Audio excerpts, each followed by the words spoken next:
us, who's at the meeting here in Paris. Elena, thank you for joining us. What does Hollande hope to achieve today with this meeting?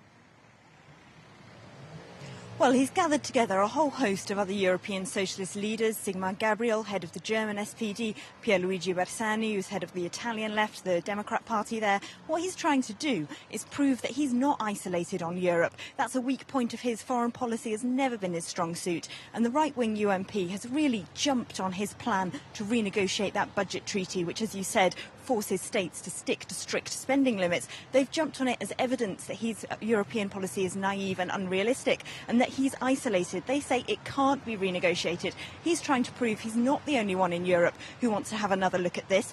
He's come under fire, of course, on the European issue.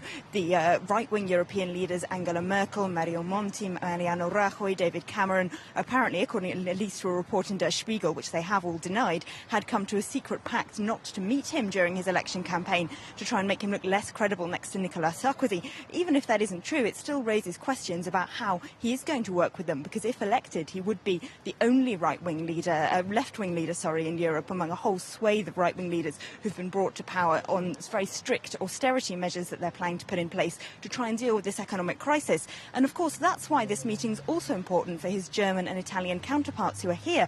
They're trying to prove that austerity isn't the only way to deal with the economic crisis. So far, the European left hasn't really capitalised on the crisis at all. But they hope, François Hollande, if you like, is their big hope. If he can get elected, if he can try and get that treaty renegotiated, and if he can bring France out of the economic crisis on policy based on growth rather than austerity, they'll hope that's an example they can all follow.